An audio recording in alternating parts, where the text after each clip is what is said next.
ریاست مہاراشٹر شعبہ اسکولی تعلیم اور کھیل، राज्य शैक्षणिक संशोधन व प्रशिक्षण परिषद महाराष्ट्र पुणे। जांच नंबर 3 जमात हश्तुम 45वां दिन। मजमून उर्दू। नाम अजीज तलबा, यहाँ आपका पूरा नाम लिखिए, आपका और आपके वालिद साहब का। रोल नंबर, जो सर ने रोल नंबर फराहम किया है वो रोल नंबर यहाँ पर तहरीर कीजिए। स्कूल, जिस स्कूल में आप ज़ेर तालीम हैं उस स्कूल का मुकम्मल नाम लिखिए। मरकज़, जिस स्कूल पर आप जिस मुकाम पर पर्चा हल कर रहे हैं उस मुकाम का मुकम्मल नाम लिखिए।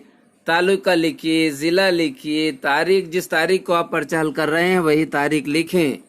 कुल नंबरात 30, हासिल शुदा नंबरात। अब देखना है आप 30 नंबरात में से कितने नंबरात हासिल करने में कामयाबी हासिल करते हैं। 30 नंबरात पर मुश्तमिल ये टेस्ट है।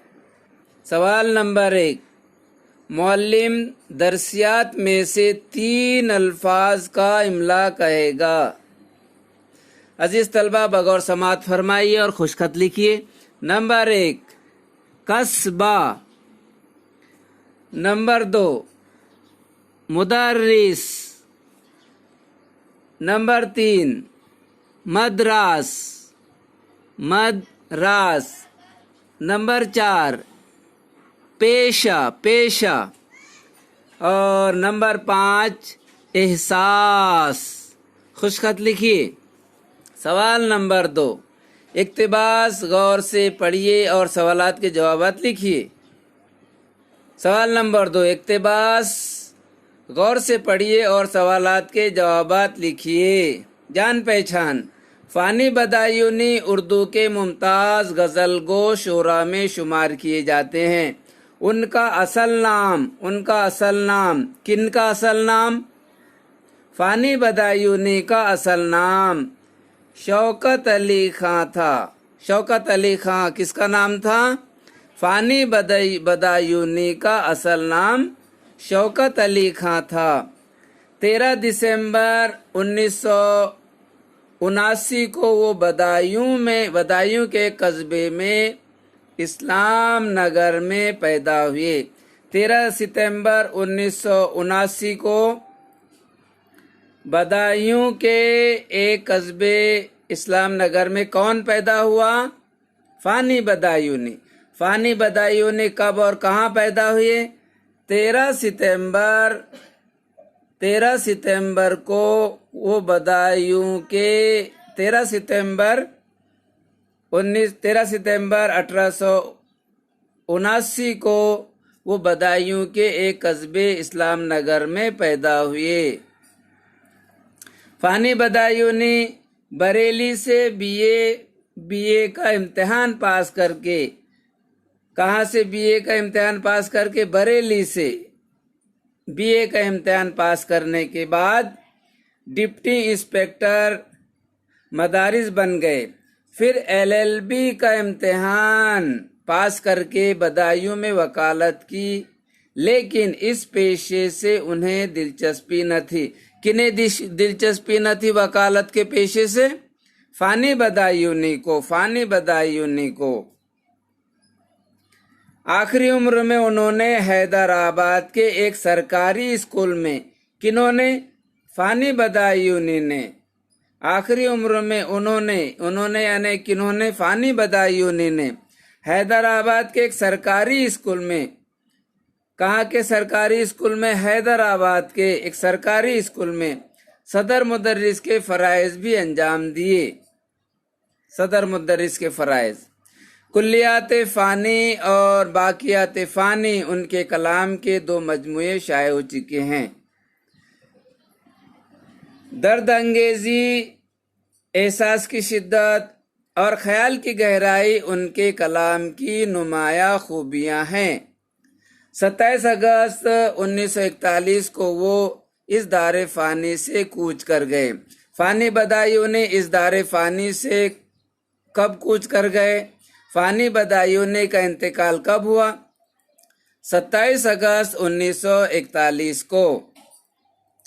नंबर 1, फानी बदायूनी का असली नाम क्या था? फानी बदायूनी का असली नाम शौकत अली खां था। नंबर 2, फानी बदायूनी कब और कहाँ पैदा हुए? फानी बदायूनी 13 सितंबर 1889 ईस्वी को बदायूं के एक कस्बे इस्लाम नगर में पैदा हुए। नंबर 1, फानी बदायूनी का असल नाम क्या था? फानी बदायूनी का असल नाम शौकत अली खां था। नंबर 2, फानी बदायूनी कब और कहाँ पैदा हुए थे? फानी बदायूनी 13 सितंबर 1879 को बदायूं के एक कस्बे इस्लाम नगर में पैदा हुए थे। नंबर 3, फानी बदायूनी की तालीम के मुतालिक मालूमात लिखिए। फानी बदायूनी बीए पास करने के बाद फानी बदायूनी ने बीए पास करने के बाद एलएलबी का इम्तिहान पास किया। सवाल नंबर 3, दर्ज झेल नज्म के बंद को गौर से पढ़कर पूछे गए सवालात के जवाबात लिखिए। मस्ती लुटा रही हैं बढ़ती हुई घटाएं, जंगल से आ रही हैं क्या मद भरी हवाएं, इस दौर की हवा को नए रंग ये फिजा को, मैं का असर दिया है अब्रे बहार तूने। नंबर 1, मस्ती कौन लुटा रहा है? मस्ती कौन लुटा रहा है? घटाएं। मस्ती घटाएं लुटा रही है।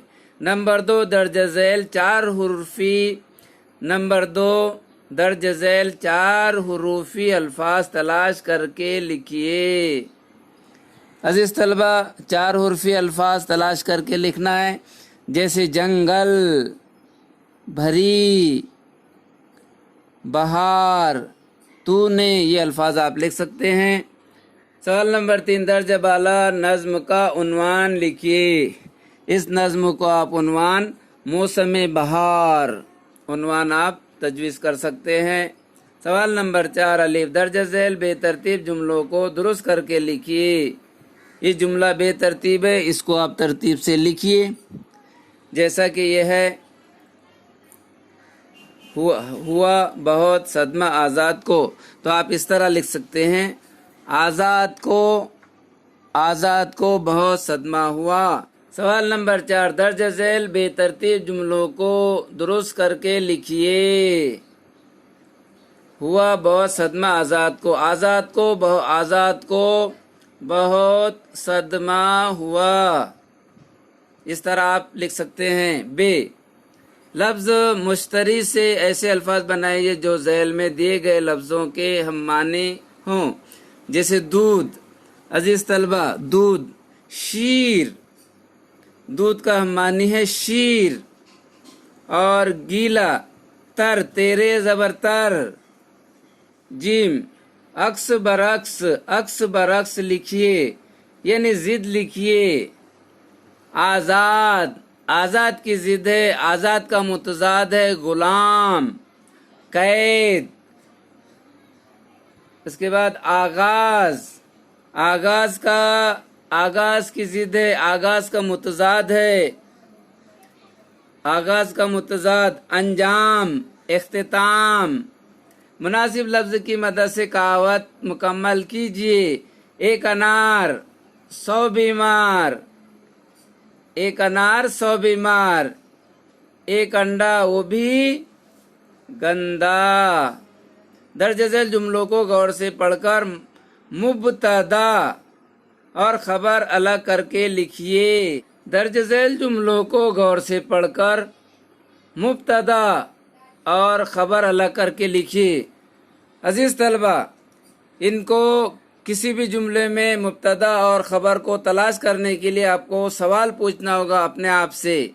जैसे मिसाल के तौर पर, उमेर अपने दोस्त के घर जा रहा था, तो कौन सा सवाल आपको करना होगा? कौन? तो उमेर। अब वो क्या कर रहा था, वो खबर है। अपने दोस्त के घर जा रहा था, ये क्या है? ये खबर है। और मुब्तदा है उमेर। अजीज तलबा, इसी तरह درج ذیل جملے کو زمانہ مستقبل میں تبدیل کیجیے. زمانہ مستقبل میں درج ذیل جملہ تبدیل کرنا ہے آپ کو. رات بھر جاگتے رہتے ہیں. رات بھر جاگتے رہتے ہیں. آپ کو اس جملے کو زمانہ مستقبل میں اس طرح تبدیل کر سکتے ہیں. رات بھر جاگتے رہیں گے. رات بھر جاگتے رہیں گے یا رات بھر جاگیں گے. دو طرح سے آپ بنا سکتے ہیں. ایک تو رات بھر جاگتے رہیں گے یا پھر رات بھر جاگیں گے. سوال نمبر 5. درج ذیل میں سے کسی ایک عنوان پر اپنے خیالات کا اظہار کیجیے. نمبر 1 اگر میں وزیر اعظم ہوتا. نمبر 2 اگر درخت نہ ہوتے. نمبر 3 اگر بارش نہ ہوتی. عزیز طلبہ، اگر کے سوال پر ایک اور عنوان اکثر دیا جاتا تھا اپنے خیالات کا اظہار کرنے کے لیے. وہ کیا ہے؟ وہ ہے اگر امتحان نہ ہوتے. کووڈ-19 میں یہ بھی ثابت ہو گیا ہے کہ اگر امتحان نہ ہوتے تو کیا ہوتا. کس طرح آپ کے رزلٹ آئے ہیں. 100% رزلٹ سب پاس. تو عزیز طلبہ، اگر میں وزیر اعظم ہوتا، اس عنوان پر آپ اس طرح اپنے خیالات کا اظہار کر سکتے ہیں. اگر میں وزیر اعظم ہوتا تو سب سے پہلے ہر گاؤں میں اور ہر شہر میں اعلیٰ تعلیم کا بہترین اور معیاری انتظام کرتا. بے روزگاری کے مسئلے کو حل کرنے کی کوشش کرتا. ہر شہر اور ہر گاؤں میں پکی گلیاں اور پکی سڑکیں بنواتا. سرکاری عہدیداروں کو اچھی تنخواہیں دیتا. اگر میں وزیر اعظم ہوتا تو کرپشن کو ختم کرنے کی پوری کوشش کرتا. ایمانداری سے خود بھی کام کرتا اور دوسروں کو بھی ایمانداری پہ کام کرنے پر مجبور کرتا. انصاف پسندی سے خود بھی کام لیتا اور لوگوں کو بھی انصاف پسندی سے کام لینے پر مجبور کرتا. ہر شہری خوشحال زندگی بسر کرے، اس کے لیے میں سخت سے سخت قانون بناتا اور اس طرح اپنے دیش کو مثالی دیش بنانے کی کوشش کرتا. سوال نمبر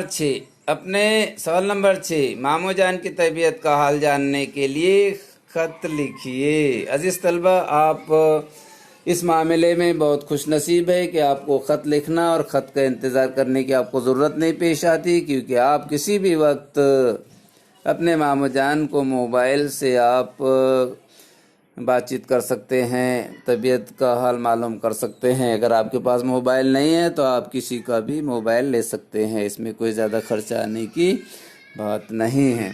تو عزیز طلبہ، سوال نمبر 6 ماموں جان کی طبیعت کا حال معلوم کرنے کے لیے خط لکھیے. تو سب سے پہلے یہاں پر آپ عزیز طلبہ اس طرح آپ شروع کر سکتے ہیں، خط کا آغاز کر سکتے ہیں. الف ب ج آپ کا نام فرض کیجئے. شمشیر پورہ از مقام جہاں پر سے آپ لکھ رہے ہیں، شمشیر پورہ پیپل گاؤں راجا. تاریخ لکھیے آپ جس تاریخ کو آپ خط لکھ رہے ہیں. اس کے بعد میں محترم ماموں جان، السلام علیکم. اس طرح آپ خط کا آغاز کر سکتے ہیں. ہم بفضل تعالی خیر و عافیت سے ہیں اور اللہ تعالی سے آپ تمام کی خیریت نیک چاہتے ہیں.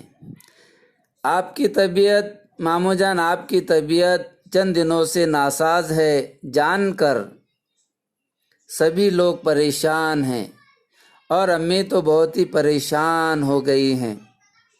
آپ اپنی صحت کا خصوصی خیال رکھیں، وقت پر دوا لیں، وقت پر کھانا کھائیں، طبیعت بہتر ہونے تک زیادہ آرام کریں، روغنی غذا سے کچھ دنوں کے لیے پرہیز کریں، پھلوں کا زیادہ سے زیادہ استعمال کریں، بھرپور نیند لیں.